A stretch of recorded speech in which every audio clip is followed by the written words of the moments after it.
mitingje të rreme.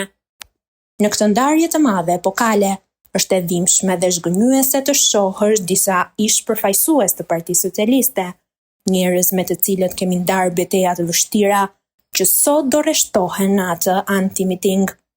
Të vjen vërtet keq për rënien e tyre morale.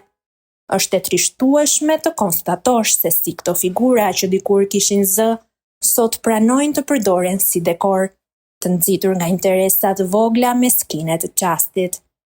Nuk përfaqësojnë më asgjë veç kompromisin e tyre personal me të keqen.